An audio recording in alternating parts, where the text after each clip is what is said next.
everyone, and welcome to our next installment of My Impact, a conversation series where we speak with Equal Justice Works alumni to shine a light on what's possible with an Equal Justice Works fellowship. My name is Sarah Jasper, and I am the program specialist with the Law School Engagement and Advocacy Unit here. Today, we're speaking with Kevin Hempy, a 2019 Rural Summer Legal Course Student Fellow and a 2020 Design Your Own Postgraduate Fellow at Prairie State Legal Services. Kevin, thank you so much for speaking with us today. Yeah, thanks for having me. I'm excited. To start off, could you talk a little bit about your journey to law school? What inspired you to get involved in public interest law, and how did you choose the practice area you wanted to focus on? Yeah, so I think for me, kind of the journey to law school, I was in undergrad and I really didn't know what I wanted to do. Kind of got closer to junior, senior year and started realizing I needed to think about it a little more. I didn't have a ton of exposure to the legal field. You know, I had, I guess, kind of realized that there was a lot you could do with a law degree, and a law degree really enabled you to try to make a difference. And that was something I really wanted in my career, was to feel like I could come to work and be excited to be there and feel like I was helping people. And so there were, you know, a couple examples of people that were kind of role models of mine who had law degrees, like Brian Stevenson, for one. I had read his book and that had piqued my interest in law school. Bob Goff is another person. And so anyways, that's kind of what initially got me interested in law school. And then I guess the more I kind of researched it, I felt like it would be a good fit, but definitely went into it not knowing for sure kind of where I would end up at the end of law school. Great. And how did you end up in the field that you're in right now with your fellowship? How did you end up in that issue area? The first year of law school was kind of tough for me, to be honest. I had met some great professors and made some good friends, but I think the actual material was really challenging and just felt really dry for me. And I was kind of at this point where I was wondering if this was, you know, something I wanted to stick with. But I was able to, I was interning my second year at the Los Angeles County Public Defender's Office, and was enjoying that work. And one of the things that was kind of interesting was I would, you know, be working on these research memos or whatever. And there were a lot of people who came to the front desk of the Public Defender's Office in LA County asking about expunging their record. And so I started to kind of learn more about that area of the law. And it was about around that time when I, you know, was just looking through the career office postings and saw the Equal Justice Works Rural Summer Program. So it kind of came together in a really cool way where Prairie State Legal Services, where I work now, was looking for a rural summer fellow in their Bloomington office to kind of expand their expungement program there. And so, yeah, my kind of interest in criminal law and kind of that experience at the Public Defender's Office, and then just seeing the posting from Equal Justice Works is what made me apply. And so, yeah, I got that position that summer and really had a great experience. Felt like I learned a lot, and we kind of were working on expanding the Bloomington office's program to a more rural county.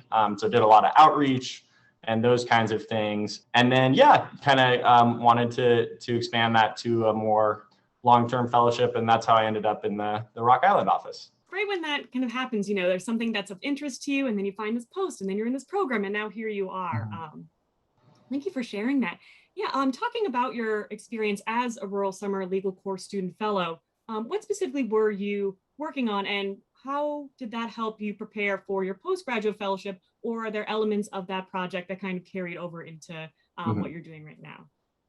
Yeah, so Prairie State Legal Services, we have 12 offices kind of throughout part of Illinois.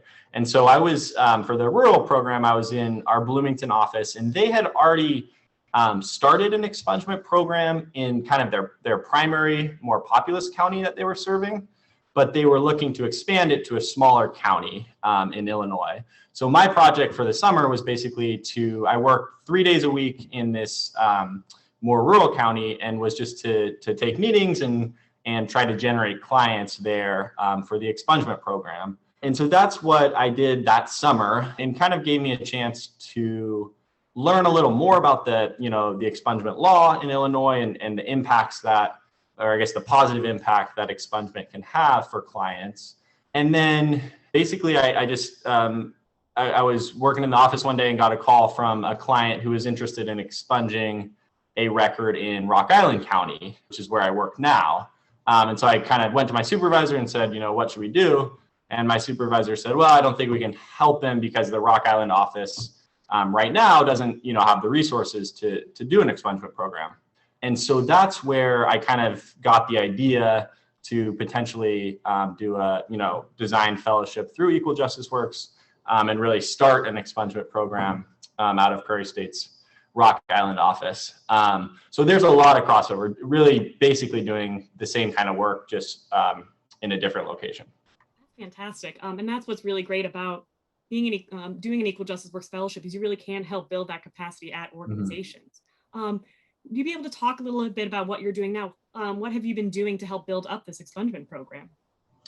Yeah, so we, in our Rock Island office, we serve 5 counties, and it's about 300,000 people total in the 5 counties. And we're the really the main, legal aid provider for lower income folks.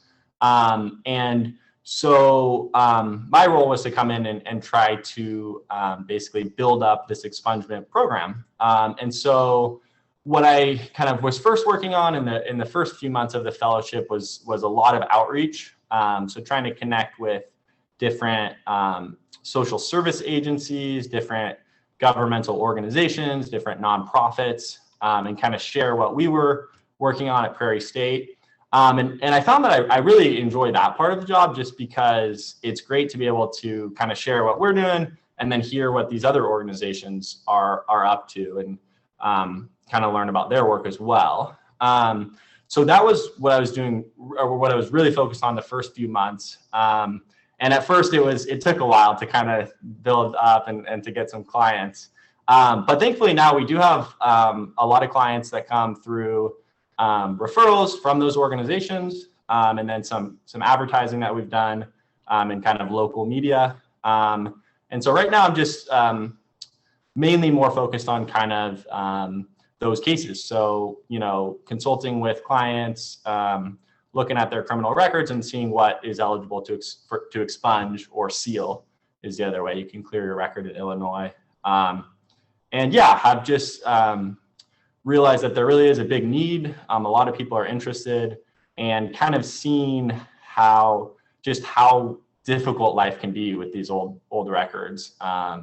In terms of employment is a huge one. I talked to a lot of people who are really struggling to get employment or housing, higher education, those kinds of things has made the work, exciting. Yeah, just hearing you talk about the project, I can tell how passionate you are about this work and how much you really want to help everyone. I guess one question I have about the work you've been doing, especially with the collaboration, has that had to change a little bit due to the pandemic? Has your office gone remote? What was that how did that collaboration look like, with the changes that had to happen? Yeah. It definitely looked a lot different. Like from my rural summer, it was a lot of, driving to meetings, that kind of thing. A lot of the outreach I've done, or really most of it has been through Zoom, through phone calls, and through those kinds of things. So I think, in some ways that's made the job more challenging. But I do think there are some advantages to it in some ways, like there are in different counties in our area, there are different kind of like social service groups where a lot of agencies will meet, once a month to kind of do check-ins. And I think those tend to get, higher attendance probably when they're done over Zoom, just because it's easier for people to be there. And so that's one positive, but before those meetings were more in person, and I think a little bit tougher to get attendance. So yeah, and then in terms of client, expungement is, an area where we're able to do the vast majority of the process with clients over the phone or over Zoom or, through sending things out in the mail and that kind of thing. So yeah, it's been mostly remote work. Thank you. During your fellowship, What are some things you do to help maintain a work-life balance? It sounds like, you're doing a lot of work, you're engaging with people, you're doing a lot of collaboration, doing a lot of work for your clients. How do you maintain a work-life balance throughout all of this? Yeah. So for me, I just try to always keep that in mind because I think that's super important, especially with this kind of work. It can be, there can be tough conversations with people and challenges that you're working through. So I try to do my best to get outside. I've gotten a little more into biking this year. So that's been a great kind of outlet to just process things and spend some time. In the town I live in, there's kind of a good network of bike paths and that kind of thing. And then I also have really come to enjoy pickleball. So I don't know if you're familiar with that, but kind of a fun mini tennis game. And that's another way that I like to just spend my off time. And then, yeah, watching sports or reading is a good way to disconnect as well. All right, I'm putting you in charge of the Equal Justice Works alumni pickleball team. All right, you ready? Let's do it. I'm ready. That'll be fun. So what does the next year of your fellowship look like, and what are your plans for after your fellowship ends? Yeah, so over the next year, we've been talking a lot about expungement, which is kind of the primary focus of my fellowship and the probably the most direct way that we can help clients. But I'm also working on some driver's license reinstatement cases. So what we see in Illinois sometimes is folks who have lost their license for a variety of reasons, struggling to get a job and then keep a job if they don't have transportation to work. So that's one kind of type of case that I'm working on a couple right now, and then hoping to generate, do some like educational outreach with that, and hopefully generate a few more of those cases. And then in terms of just expungement cases, we've gotten a lot in kind of our primary county, which is Rock Island County, but there's a couple other counties where we've not seen as many cases come from. So I'm hoping to do kind of a clinic up there this fall and hopefully generate some more cases there. So that's kind of what I'm focusing on in the next 6 months or so of the fellowship. And then I forgot, what was the second part of your question? I lumped them together, no worries. Yeah, so that sounds fantastic for what you have coming down the pipeline. And then after your fellowship, what are your plans? What are your future career goals? With all of this experience that you have and all of these, the program that you've helped build up, what are your plans afterwards? Yeah. So one of the cool things about being able to work at Prairie State has been, I'm really focused on this one type of case, but we have our office meetings where we're working through different kinds of cases. And so it's been good to get exposure into more family law in the legal aid context, and then housing law as well. So I'm not sure what I want to do post-fellowship. I'd love to keep doing, kind of similar work to this, but would really be interested as well in kind of expanding my practice to include some of those other areas of legal aid. And yeah, I think, legal aid is really important and is, a way that you can really make a direct impact in a client's life. Not totally sure what the future holds, but would love to stay working in at least a similar kind of area of the law. Do you want to stay in the same area that you're working in right now, or it's more you want to work within that area of law and you're flexible on location? Yeah, I'd like to stay in this area. We're kind of, Prairie State covers basically northern and western Illinois, and our Rock Island office covers 5 counties right next to, basically there's Illinois, Mississippi River, and then Iowa. And so have really enjoyed, being in this area. It was a new part of the country for me, coming from California. So had my first winter this year and actually really enjoyed it. So I would like to stay in this area and kind of similar area of law. Congratulations on surviving your winter. Must have been a big change. It was an adjustment for sure. Yeah. I was all fall, I was kind of quizzing people in my office and trying to get tips for how to survive, but I made it. So it was all good. That's great to hear. Kevin, what would be your advice for people who are trying to figure out what area of public interest law they want to get involved in? You have an idea of what you want to work in, what your future career goals are. For people who are still trying to figure that out, what do you recommend they do in law school to help them figure out what they want to do in the long term? Yeah, I was definitely in that position not too long ago. And I think there are kind of three things I would maybe recommend, at least that were helpful for me. One was just internships, and whether it's Equal Justice Works or the Rural Summer Program. I know there's some other a lot of other programs Equal Justice Works has, or just interning directly for a public interest place. I think will give you a chance to see if it's the kind of work that you would enjoy. Maybe you work in one practice area, but get to learn about other ones and kind of see what might interest you. So that's definitely one. The other thing is clinics at law school. I had the chance to do one clinic, which at Pepperdine, where I went to law school, which was called the Restoration and Justice Clinic, and was working with survivors of basically human trafficking. And so that was a great opportunity to learn about that area of public interest law. I really enjoyed that experience. And then the third thing would just be taking kind of, whatever you want to call them, or like informational interviews, where you just reach out to an attorney or somebody in an area of public interest and, just ask if they'll meet you for lunch or coffee or whatever. And then just having a chance to ask them questions about what they do. Because I do think, one of the things I'm always amazed at with Equal Justice Works is reading through the different fellowships that are funded. And there are so many, really cool areas of the law, and so many different directions you can take it. So I would say just try to get as many experiences as you can and see what sticks. I love that you mentioned, just scheduling informational interviews, chatting up, networking with people that way. What was that like for you? Because I know for some law students that can be really daunting to just, cold call or cold email someone and ask about that. What was your process for doing that?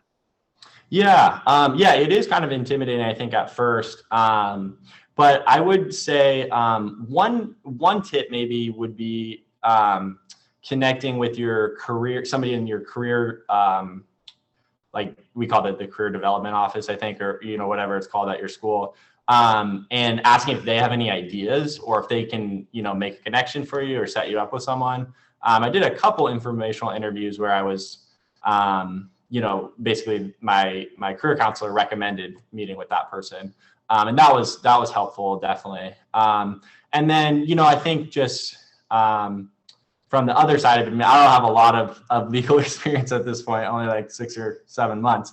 But if someone, emailed me and wanted to talk, I would love to talk to them. And so I think just realizing that most of the time, if you're reaching out to people in public interest, they're going to want to talk to you. They're going to want to share what they're doing. And, that'll be an exciting thing for them. And then, just, don't be afraid to ask what's on your mind and ask the questions that you want to ask. And I think it'll go well. Yeah, that's great. And that's so true. I've heard that from other public interest attorneys as well, that whenever people are emailing, asking questions about, can we meet up to talk about what your work is, they're always excited to do it. I've never heard them go, oh, please stop telling students to email me. I don't want to talk to anyone. They're always really excited about that. And that's what's really great about this public interest community and just the Equal Justice Works alumni community, is that you have this wealth of knowledge with all these individuals who want to talk to people and want to help continue to build other people's careers in public interest law. Speaking of our Equal Justice Works, what would your advice be for someone who is looking to design their own fellow and be a part of the Design Your Own Fellowship program? Yeah, well, my first advice would be to, if you're interested, to definitely apply for it. I mean, Equal Justice Works has been awesome for me, and have really enjoyed both programs I've been able to participate in. And then more specifically, I think, I think if you're trying to design your own fellowship, you do want to get as much time with the host organization as you can. And I know, it just depends on the situation. But even if it's just trying to meet with as many people as you can at that organization and really talk to them about the specifics of what the fellowship would look like, just to get a feel for that, or if you have the chance to intern, or maybe you don't have the chance to, formally intern for a whole semester or summer, but even just going to a pro bono event that they have or something like that, to try to develop that connection with the host organization is important, because that's where you're ultimately going to be working if it goes through. And then I think another thing that could be helpful maybe is, and I think I actually did, was just reading through on the website as many or all of the different fellowships that are going on right now, that may trigger something for you where you think, wow, that would be really interesting to do a project similar to that. And that's a way, if you're kind of wondering about a issue that you could try to tackle. And then or also just doing kind of informational interviews with attorneys and asking them, if your organization had more funding, what would you want to work on? And that could be another way to get an idea for a fellowship as well.